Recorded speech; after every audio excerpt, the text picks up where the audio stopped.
right, good evening everyone, and welcome to July's edition of the Irish 30. Before we get started, I would like just to acknowledge the Camaragal people of the Eora Nation as the traditional custodians on the land in which we live and work, and we pay our respects to elders past, present and emerging. So tonight we are joined by the lovely Yvonne Kelly, who is the CEO and founder of Glow Up Careers. Just for everyone's attention, we will be, you can post questions into the comment box throughout the conversation, but we will also be having a little question forum towards the end where we open up the chat. So Yvonne, you're so welcome. It is really a pleasure to have you on this evening. And I think to get started, it would be nice to hear a little bit about yourself. And I mean, being the CEO and founder of Glow Up Careers is a huge achievement. And I think it's always lovely to hear how people got to where they are today. So I'll hand it over to you. Excellent, thank you, and thank you so much for inviting me. It's lovely to meet all of you this evening.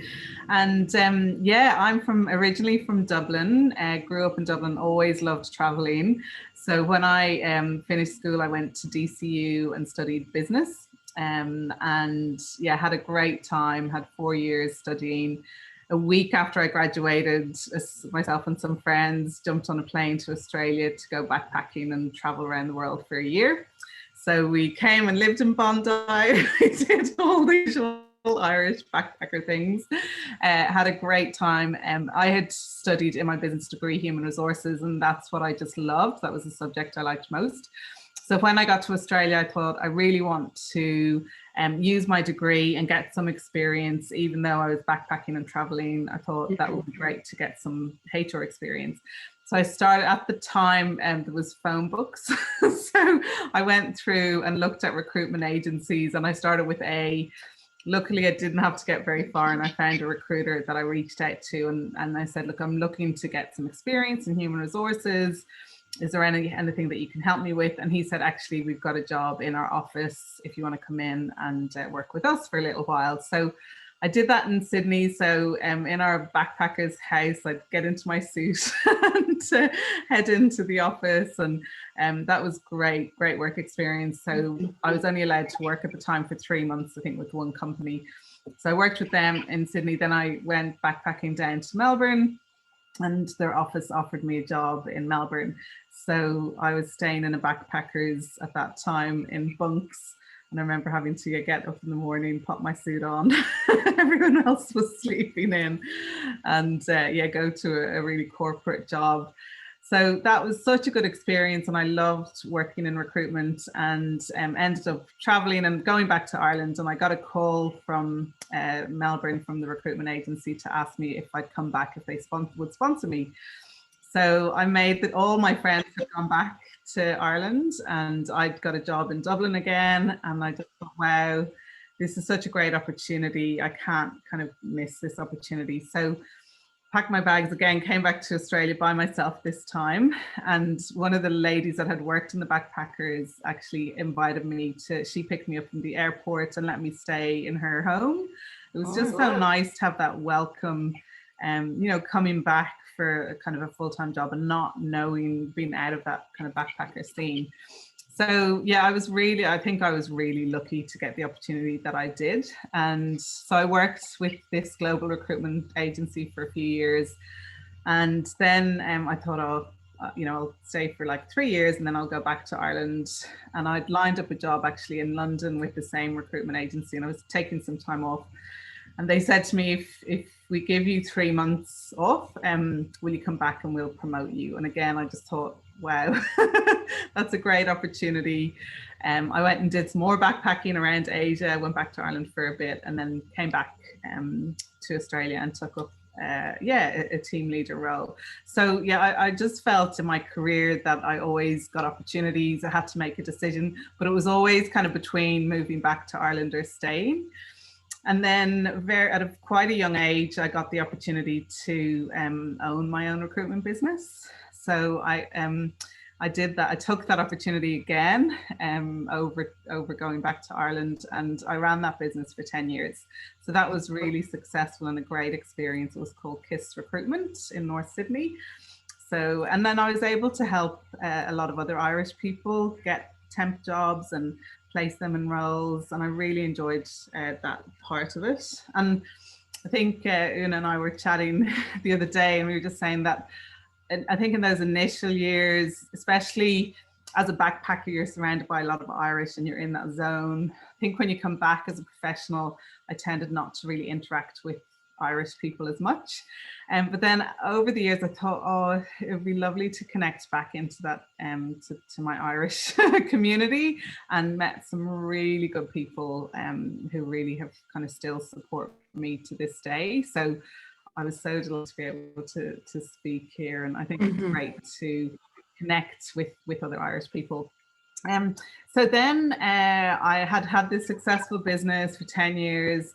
And then I thought myself and my husband, we decided to get married, and I really wanted to have children. So we thought we'll, focus on that. And unfortunately I was having problems getting pregnant, and I was having multiple miscarriages. And I went to see this lady who was doing acupuncture, and she said, "You've just got to stop." And I said, "I don't really know what you mean." She said, "You've got to stop. You're working in a busy role." My husband was in a role where he was traveling a lot around Europe and the US. So that evening I went home, myself and my husband had a chat, and we thought, okay, let's sell our house and let's take some time out of my business and him out of his job, go traveling again and try and get pregnant. So we sold our house. We put somebody to look after my company. We really wanted to focus on having children. And about 3 days before we left on our trip, which was including South America and then Cuba, I found out I was pregnant. So I ended up traveling around and being very sick with morning sickness for quite a few months, and came back to Australia. I had some time back in Ireland with my family, and I really loved that. Came back to Australia and had my son Declan, and then very shortly after that I had my daughter Maeve. So yeah, I was still running the business, and I still had that niggling thought that I really wanted to be back in Ireland. And I'd had that since I got here. I always had kind of a homesickness. So again, Alex and myself made a call. We thought, okay, the kids are young.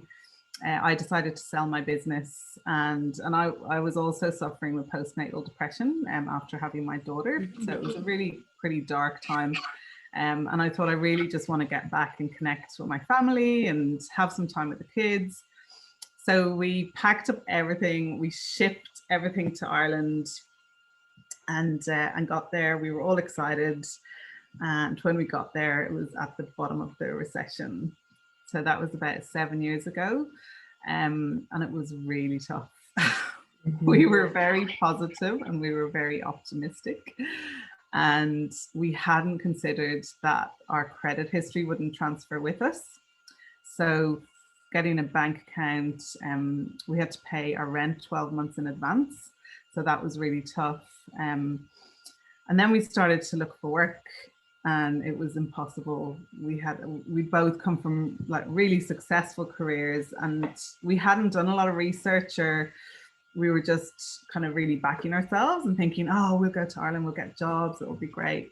And unfortunately for us, that didn't happen. So we gave it 18 months. It was a really difficult time. It was, very, I think humbling and, very kind of distressing. So, we had a great time with family, and we really enjoyed connecting with lots of people from, my past and from uni days. And we had lots of fun with the kids, getting to know our friends and family. But from a job perspective, I was getting feedback that I was both overqualified, having a business of my own, that I wouldn't be able to adjust to working for someone else. There was a lot of presumption. I was getting a lot of things saying that the technology in Ireland was much better than Australia's, so that I wouldn't be able to pick it up. My husband had his resume scrunched up and thrown at him. Yeah, it was just a really difficult time. And we made a decision. I did through a friend of a friend. I was offered a job, which I was very excited about. And after a day, I realized that it just wasn't going to work for me. That you know, the way that recruitment at that time, in the bottom of the recession, people were just being treated really badly and taken advantage of, and it just didn't sit with my values. So Alex had 18 months. His confidence was completely knocked. Like, he just was, yeah, kind of hit the bottom, and we both decided that Australia would be the best option for us to come back. So we packed up everything, shipped all of our furniture and everything back to Australia, not knowing what we would do when we got back here. And our furniture got lost at sea for a while. We had nowhere to live. It was just, yeah, the most awful feeling, having 2 kids, you know, having to admit that it had failed for us, and not having a future ahead of us and not knowing what we were going to do. So I remember we were staying with friends, but we stayed with different friends. We stayed with a friend who had a holiday house, who was really nice to let us stay there for a few weeks.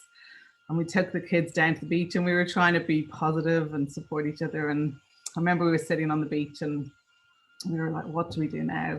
And we were looking at the driftwoods, and it was all gathering together. And we thought, wow, you know, you can make beautiful sculptures of driftwood.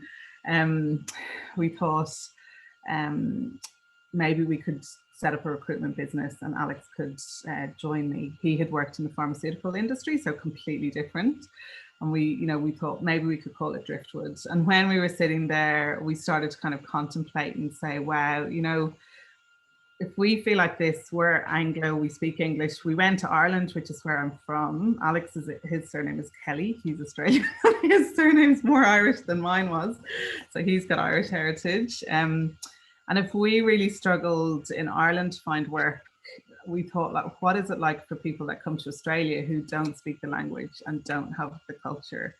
You know, it must be so difficult. So we made a pact that day that we really wanted to do something in that space to help people that were coming into the country, and also to help Irish people.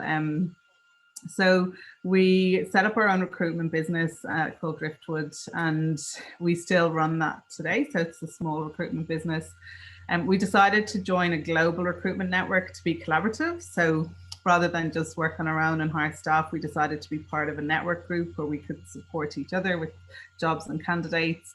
And then through that, I started to, you know, we had that back of our mind. Alex especially, was his candidate care, you know, helping people that were looking for a job was so high given his personal experience.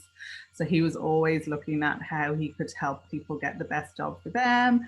And together we started to interview a lot of candidates that were looking for jobs, and just realize how much the job market has changed and that it's very complex. So there isn't just one path. It's not like when, you know, when I was looking for a job that you can just pick out the yellow pages and just call a number and somebody will offer you a job, or you see a job ad and you apply and you just get it. It's so convoluted now, and technology is playing such a big part. So that's the big difference. There's so much technology in all parts and stages of the recruitment process now that often when you send a resume, a human never gets to see it. So we realized that people were being kind of advised, or they were coming onto the job market and they were being completely overwhelmed by what they were experiencing. So I started to develop a program that would support people to help, like an easy step-by-step guide to reach the job that they'd really like to get. And so we did a couple of years of research and coached a lot of people. And 2 years ago on World Refugee Day, we launched Glow Up Careers. So our mission at Glow Up Careers is to empower everyone to have the career of their dreams, no matter who they are or where they're from. So we're a social enterprise, and we offer individual career coaching to anyone. And that starts, we do pro bono coaching for refugees and new migrants. But anyone can do coaching with us starting from $295. So we wanted to make something that was accessible for people. And we also do career coaching and career transition for corporates and government. So we make our revenue from the work that we do, and then we put a lot of that back into our pro bono projects. And I was just telling Una, we've got a big project tomorrow starting with UTS with their refugee scholarship students. So we've got 14 coaches that will be supporting those students over a month to help them with their careers when they finish. So yeah. Brilliant. Well, what a journey you've been on, Yvonne. And listen, thanks so much for sharing all of that. I know it's been a difficult journey for you, but you're in a place now where you've got the career of your dreams. And I suppose for other people out there, I mean, you going back to Ireland and finding yourself in that difficult position, would you almost say that was the catalyst for that change in your life? And without that, maybe you wouldn't have started this new enterprise. And for other people, who are going through maybe something similar, maybe, the COVID situation has maybe given them something to think about. What would you say for people are the biggest challenges that people face in knowing that something, or maybe having a niggling feeling that something's just not right, but then taking it to the next step to make a change? Yeah, so I think the first thing is that, it was kind of 7 years ago when Alex and I we kind of set that intention and we wrote it down and said, this is something we want to achieve. And it did take, so that's the first thing, that sometimes it can take time to get there, and you've got to lay out the steps to really achieve that. And part of our program is that's what we do. It's also that self-reflection. So really stopping, and I think in lockdown now it is a really good time. And actually on the weekend I have a coach that I normally she supports me every quarter, and I do what's called a personal plan. And so I set my targets, so I review my kind of goals that I've written for the previous quarter, and then I set new ones. And it's amazing how when you write them down that you unwittingly actually achieve them. So many times I get busy and then I sit down. So on Saturday I sat down, I thought, okay, I'm going to review my goals from last quarter and then set my new ones. So actually just having the quiet and the space to just sit down and reflect. And I think the same for your kind of career, just actually stopping and sitting and saying, how am I feeling? Am I really happy? Like, am I, is the work that I'm doing really meaningful? Am I loving jumping out of bed every morning and doing what I do? So it is a good time to reflect. That's not to say that you then have this kind of bright idea and then kind of in a few weeks or overnight that can happen. But what I can say is that if you set your intention and work towards it, it's absolutely amazing what you can achieve. And when we launched Glow Up, one of my first things was that, if I was going to jump into this business, then I really needed to call out my own career and really kind of put myself to the test and lead by examples. And we put coaches through an accreditation program, and part of that is that we get them to do work on their own career first, so that kind of leading by example before they can support others, because they have to have experienced it themselves before they can really support others on that journey and use examples from their own life. So yeah, to look at kind of the intent and the goals I set 2 years ago to where my career is, it's just phenomenal. Last year I was on Sky News and I was on ABC Radio and articles in newspapers and stuff that I just never would have dreamt that I could. But also a big part has been all of the refugee work and the amount of people that we've been able to support with our programs. So that gives me a huge amount of joy. So I'd say, definitely just reflecting our programs, we get people to reflect on their strengths. And actually I might just quickly share, I've just got a nice kind of visual. I don't know, Una, if you can let me share. I've just got a little visual that I can share with you. Actually just got a couple that I can show. So this is a really nice visual. It's a guy called Jim Collins from the US, who's a very famous author. I think he's sold over 10 million copies of his book. One of them is called Good to Great. He has this theory called the hedgehog, and it's helping individuals find their hedgehog, and their hedgehog is kind of the Valhalla of their career. So it's looking at, you know, what are you passionate about?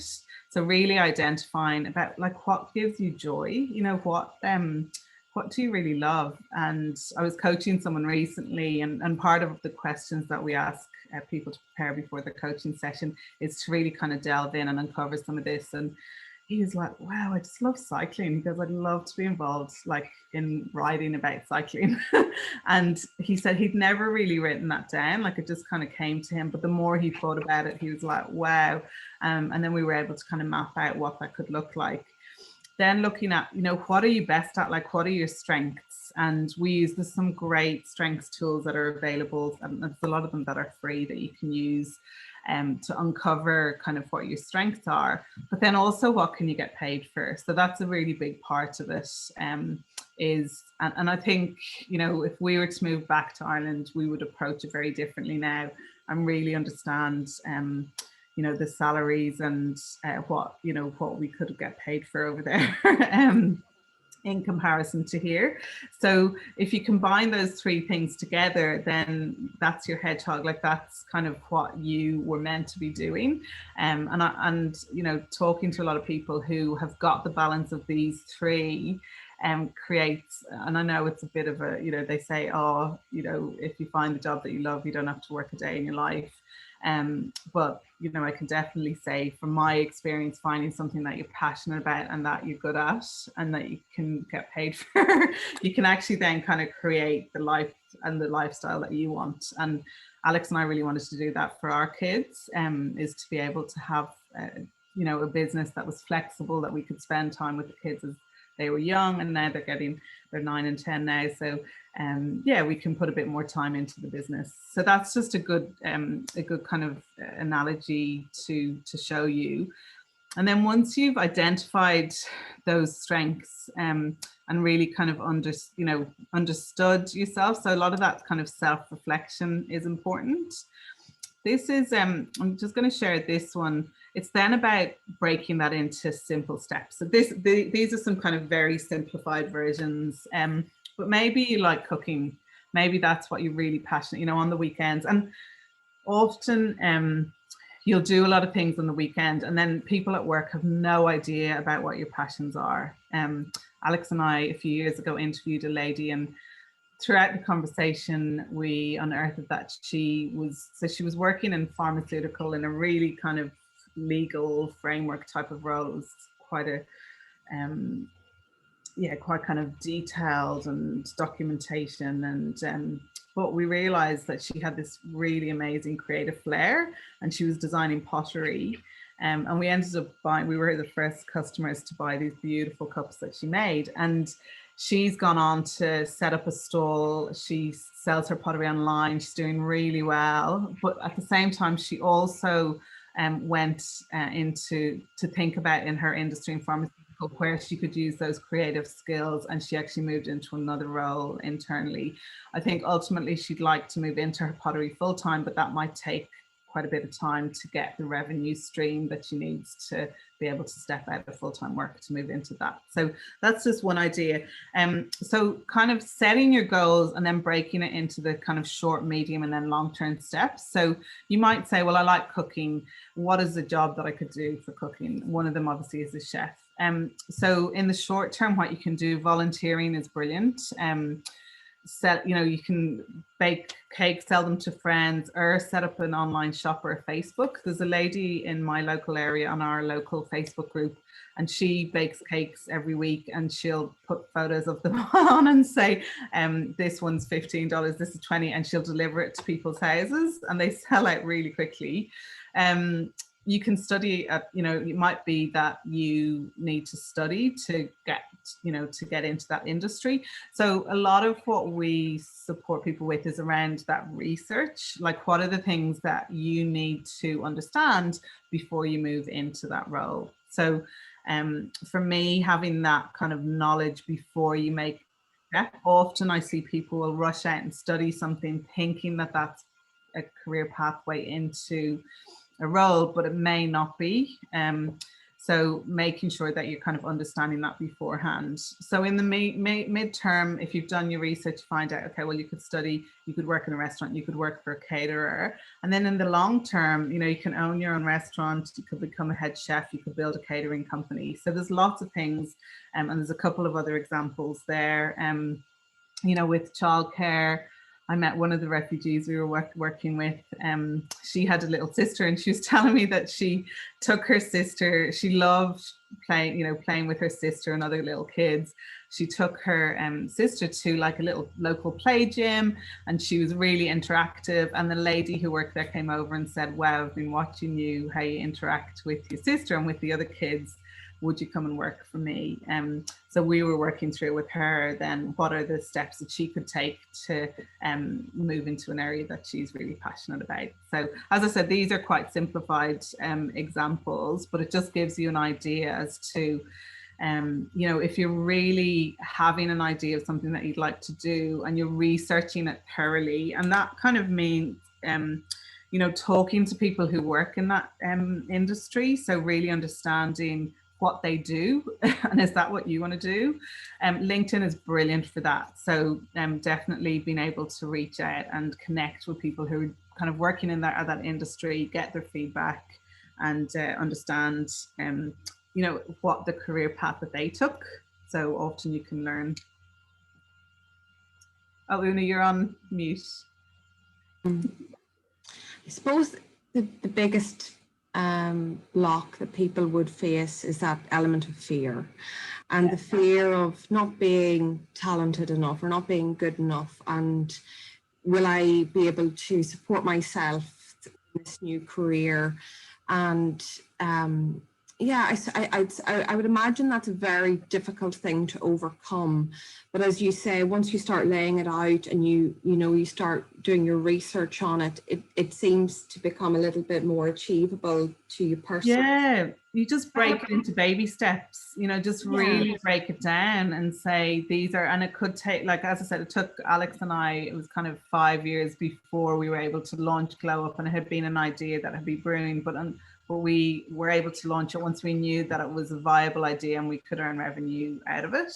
And before that, it was kind of a passion project that we were running on the side. So I think a lot of people, if you're making a big career jump like that, it's a big risk to just jump straight into it and think that you're going to be successful.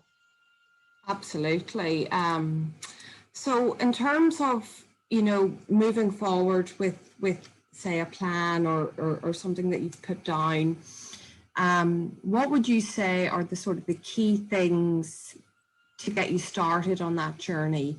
So I know you mentioned, you know, doing your research and maybe reaching out to other people who have gone through, you know, certain, you know, similar journeys. But there can be fear in that as well, you know, leveling yourself up to other sort of, you know, colleagues or potential colleagues in that space. So from your...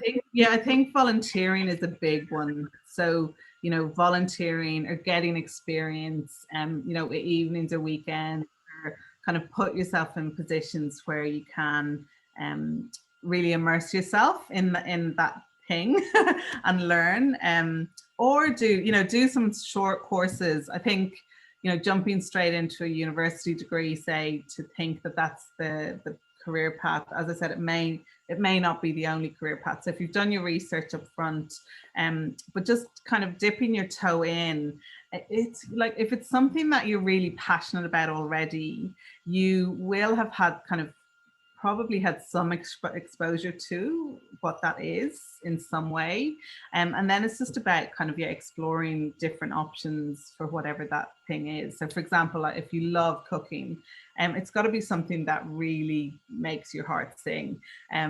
We did an event last year, and Elaine Beachley, who's a 7-time world surfing champion, she talks about, like, if somebody kind of tells you an idea, it's either a hell yes or no way. So it's kind of embracing and thinking, like, is this role going to really give me joy? Like, is it going to be really meaningful for me? And is it going to kind of sustain what I want for my life longer term? And something Alex and I have always done as a couple since we met really is every 6 months we'll sit down and we'll do, as long as I've had my business, we would do a personal plan and look at, as a couple, what do we want? You know, what do we want to achieve? And then how can we do that initially through his work and through my business, and then as our business combined. But that's a really nice one to think about, like, what is it for you personally or for your family unit or for you and your partner that you want to achieve, and how does this plan fit into it? So you can kind of track your careers together in some way. Would you say, Yvonne, that maybe there's a little bit of rewiring required in terms of, you know, knowing that, you know, I suppose growing up, we were always told, you know, it's important to get a good job and to have that level of security. And, you know, often the questions weren't asked when you were filling out your CAO form, you know, what am I going to be very happy doing? It was almost, okay, what's going to lead to a good job? And I think the conversation has definitely opened up, and it's wonderful that it has, that it is now a bit more about do what makes you happy and what you can, you know, see yourself doing for a long time. And I would imagine there's a lot of people who've maybe been in jobs for a very long time who are now starting to ask those questions, because maybe they've gone into jobs that they find a sense of security. They saw, you know, sort of a long-term career there, but they went into it for the wrong reasons. So I would imagine there's a little bit of that sort of fine-tuning personally to sort of start telling yourself and having that conversation with yourself that it's okay, you know, for there to be a little bit of that unknown, but what I'm going to achieve is going to make me so much more, you know, happy within myself, as opposed to.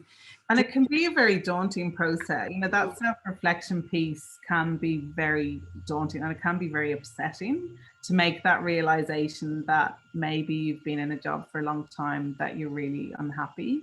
And in recruitment, like, I was seeing people that would come to me, and even amongst friends, where maybe they thought it was the relationship that was the problem, or, you know, because it does affect everything around you. It affects everything. So if you're not happy, it can have so many repercussions. But taking that time out to really ask yourself, whether that be by yourself, with your partner, or with a coach, to really unearth some of those deeper questions around your own happiness and what makes you smile. And you know, we do a lot of work, obviously, as being a social enterprise for us, it's also about then how can you help others. So, you know, and I know as Irish people, we love to help and give back, and it sometimes I did find that hard in Australia, that, you know, that volunteering piece, and I often found it hard to kind of find my place, to be able to kind of find ways that I could volunteer. So yeah, I think you know, just trying to put yourself a bit out of your comfort zone. And there's a really great guy that we had on our event that we ran, called Sebastian Terry, and his friend passed away, and he was only early, like 20s, but he stopped and he asked himself, was he happy with what he was doing? And the answer was no.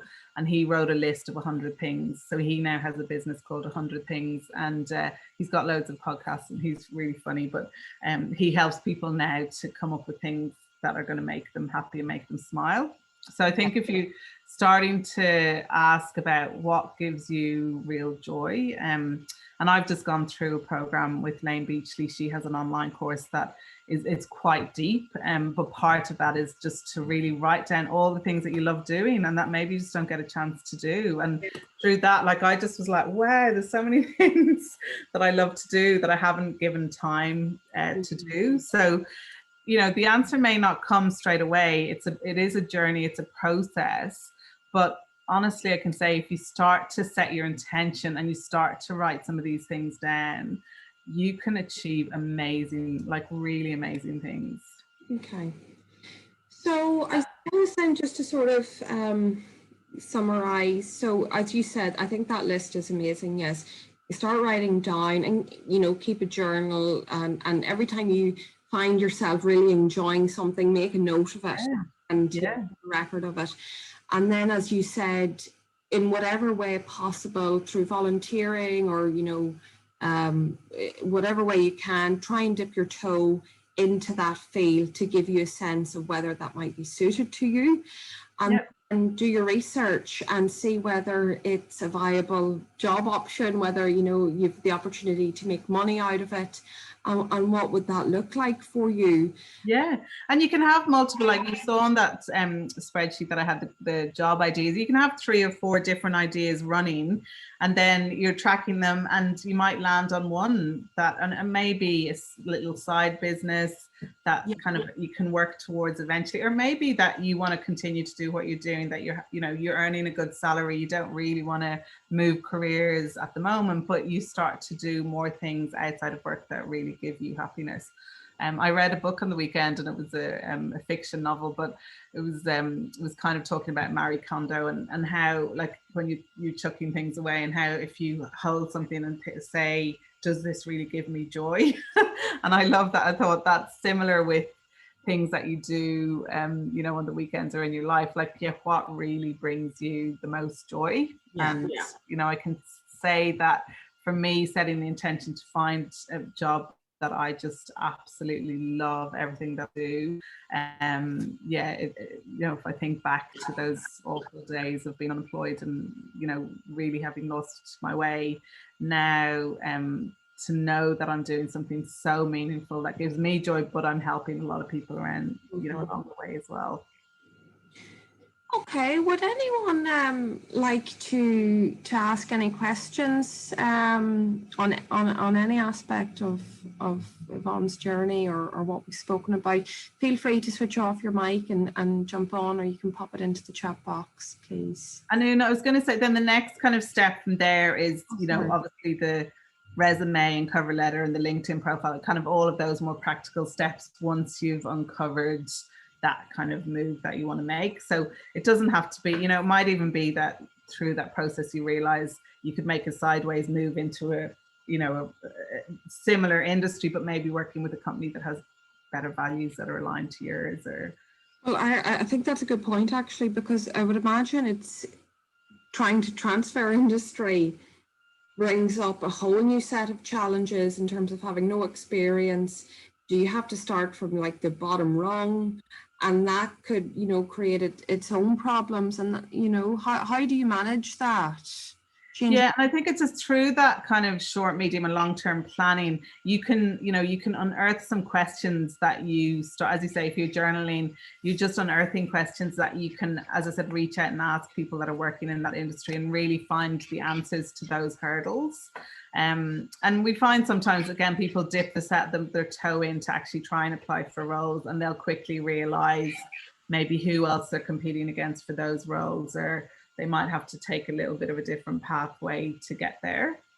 I would imagine that, for someone who might be doing quite well in a certain career, to go then to the bottom or trying to start all over again, there could be a sense of defeat almost in that. But then I suppose the message would be to hold on to that end goal of you're doing it to find that joy, and that, Yeah, and through the research you can make an informed decision, and that's the biggest part of that, is that you can have a look and research the industry and understand what the salaries are, and then you've got all of the information to know what step you can make the informed decision for you.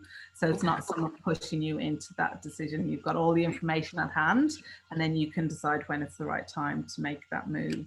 So yeah, I think we've got a question here about some of the strengths tools, and Oon, I'm happy to send you the links, but one of the ones that we love is Red Bull has a tool called Wing Finder that we really love, that they actually use in the recruitment process, and that's a really good strengths tool, and it's got some fun videos, and it breaks down what your main strengths are.